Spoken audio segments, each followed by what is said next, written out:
नमस्कार, आप देख रहे हैं फुटकर न्यूज़। मैं हूं आपके साथ निधि विनोदिया। लगातार जो चुनाव है उसकी चर्चाएं हो रही है और आज हमारे साथ उन्हीं चर्चाओं में शामिल होने के लिए हमारे साथ हैं भाजपा के वरिष्ठ नेता महेंद्र प्रकाश सोनी जी। आइए उनसे बात करते हैं।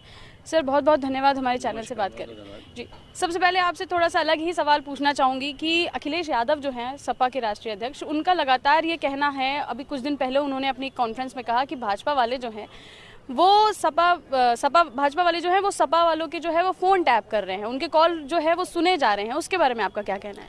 देखिए, अखिलेश जी का जो चार चरित्र और चेहरा है वो तो पूरी प्रदेश की जनता जानती है और जान भी रही है। जो शख्स अपने परिवार का ही नहीं हुआ तो वो प्रदेश की जनता का क्या होगा। और इस तरीके का कार्य वो उनके ही शासनकाल में होता रहा है, वो करते रहे। फिलहाल भाजपा ने ऐसा कोई इस तरीके का कार्य न किया है और ना होगा। जी। लगातार वो अखिलेश जी जो हैं वो प्रेस कॉन्फ्रेंस कर रहे हैं, लगातार भाजपा को घेरने की कोशिश कर रहे हैं और भाजपा के साथ साथ वो आरएसएस को भी घेरते हैं।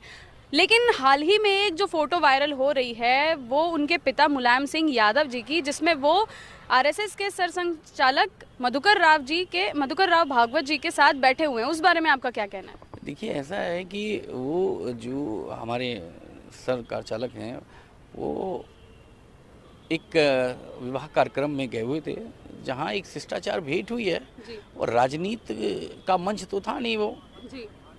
हमारे दिल में भी कहीं ना कहीं एक मानवता और नम्रता है। जी। और हम लोग चूँकि सनातन धर्म के फॉलोअर हैं तो हमारे यहाँ हमारे पास जो भी आता है या बैठता है तो हमारा तो पहला धर्म है कि हम उसका संस्कार और सम्मान करें, उसको प्रणाम करें। तो ये तो ऐसा नहीं है कि नेताजी के राजनीतिक मंच अलग है और व्यवहारिक जीवन अलग है। तो यदि सामने कोई दुश्मन भी आया तो उसको भी हम लोग प्रणाम करते हैं। ये हमारी भाजपा और संघ की जो है ये एक संस्कृति है और संस्कार है। हाँ, तो उसको इतना इशू उन्होंने बनाना नहीं चाहिए। अब चूँकि अखिलेश जी के पास अब कुछ ऑप्शन बचा नहीं है और ये उनके लिए आखिरी टर्म है, राजनीति उनकी ख़त्म है और बस उसके बाद फिर उन्हें ही जाना पड़ेगा जहां उनको जाना है। बिल्कुल बिल्कुल। सर, महेंद्र जी, ये लगातार हम जो खबरें सुन रहे हैं छापेमारी की कि भाजपा वाले जो हैं या फिर जो आयकर विभाग है वो छापेमारी कर रहा है सपा वालों के ऊपर, सपा नेताओं के ऊपर, तो क्या ये चुनावी रंजिश है या फिर सत्ता पाने की चाहत? देखिए, इसमें ना चुनावी रंजिश है और ना सत्ता पाने की कोई ललक है। ये एक प्रक्रिया है जो केंद्रीय जो वो है अपने इनकम टैक्स विभाग है या ईडी है, उनके पास जो सूचना जाती है उस सूचना के तहत वो कार्रवाई करते हैं। क्योंकि और चुनाव के पहले ये खबरें आ रही हैं तो लोगों का यही कहना है कि क्या ये चुनाव को लेकर, ये तो देखिए विभागीय जो कार्रवाई हो रही है वो लोग जानते हैं। इसमें किसी तरह का कोई पॉलिटिकल कोई इन्वॉल्वमेंट नहीं है, ना केंद्र का ना प्रदेश का। उनको सूचना जो मिलती है, अभी देखिए 150 करोड़ रुपया नगद बरामद हुआ है कानपुर में जैन साहब के यहाँ। तो इससे पता चल जाएगा कि इस देश के जो सपा के जो समर्थक हैं या जो लोग सपाई मानसिकता के लोग हैं, उस प्रदेश की जनता का कितना उन्होंने धन लूटा। लगभग अब 150 करोड़ रुपया बहुत होता है। और इसके पहले जो उनके इग्निटू जो यादव थे, उनके इलेक्ट्रीशियन थे, उसके पास आप देखिए अचूक संपत्ति। एक बिजली का काम करने वाला इतना बड़ा आदमी कैसे हो गया?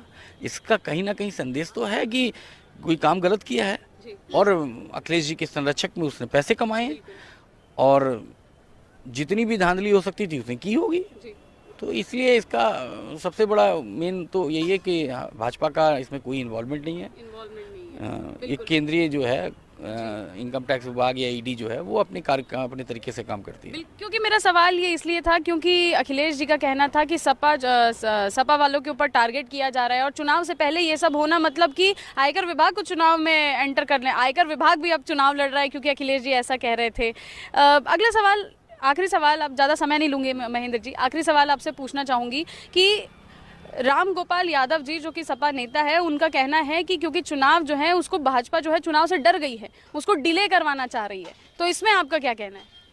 देखिए, चोर की दाढ़ी में तिनका, उनका अस्तित्व और जनता, प्रदेश की जनता उनको पूरी नकार रही है।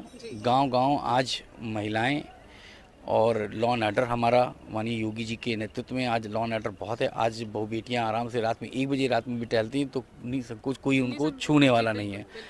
दूसरा, जो विकास की धारा जो बह रही है माननीय योगी जी पे तो कोई उंगली भी नहीं उठा सकता है और मोदी जी पे। जो विकास की धारा उबारी वो देश की प्रदेश की जनता के लिए कार्य कर रहे हैं। उनमें कोई भी बच नहीं रहा है। जिसने भी धांधली की हो, चाहे बाबू हो, अधिकारी हो, चाहे स्वयं पार्टी का कोई आदमी हो, उसको कहीं भी छोड़ा नहीं जाएगा। तो इसलिए जो नेतृत्व है वो भाजपा के माननीय मोदी जी और योगी जी के नेतृत्व में भाजपा जीत रही है। 300 प्लस कंफर्म है। वो लिख लीजिए आप, 300 प्लस। इसको ना अखिलेश जी रोक पाएंगे ना कोई। अखिलेश जी का तो खत्म ही है, पूरा आखिरी है। आप देखिए उनकी पार्टी में किसको छोड़ा है उन्होंने। ओम प्रकाश राजभर की, ओवैसी की, सारी पार्टी को उन्होंने मिला लिया। अकेले उनकी लड़ने की क्षमता ही नहीं है।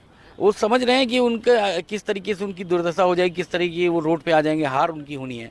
तो इसलिए सबको मिलाकर अपने मन को संतुष्ट करना चाहते हैं कि हम लोग इतनी पार्टी मिला के लड़ रहे हैं। योगी जी और माननीय प्रधानमंत्री, न योगी जी का परिवार है न माननीय प्रधानमंत्री, उनका परिवार राष्ट्र है, प्रदेश है, देश है, देश की आवाम है।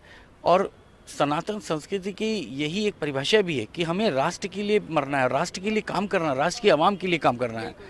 और ये जो अखिलेश जी हैं ये पूरा परिवारवाद है, राहुल गांधी पूरा परिवारवाद है। आज मायावती भी देखिए उनका परिवार है, उनका वो शायद भतीजा भी राजनीति में आ रहा है। तो भाजपा एक ऐसी एक संगठन का एक छोटा सा भी पदाधिकारी जो है वो प्रधानमंत्री बन सकता है। एक चाय बेचने वाले प्रधानमंत्री बन सकते हैं। आज राष्ट्रपति हमारे देखिए रामनाथ कोविंद जी कहाँ से कहाँ पहुँच गए। योगी जी देखिए, और सभी जो भी भाजपा की परिभाषा है वो संकेती है, वो सबका साथ, सबका विकास और सबका विश्वास। बिल्कुल विश्वास पूरा है। जनता का विश्वास जो है वो भाजपा के ऊपर है। महेंद्र प्रकाश सोनी जी ने बताया कि मोदी जी और योगी जी जो है वो राष्ट्र के लिए काम करते हैं, खुद के लिए नहीं। एक जो प्रतिनिधि होता है, जो नेता होता है, वो अपने लिए नहीं बल्कि जनता के लिए, पूरी आवाम के लिए काम करता है। और उन्होंने बताया कि भाजपा के अंदर वो संस्कार है, वो उनकी संस्कृति है कि वो बहुत ही शिष्टाचार से रहते हैं। बहुत बहुत धन्यवाद महेंद्र जी आपका। ऐसे ही खबरों के लिए देखते रहिए फुटकर न्यूज़। नमस्कार।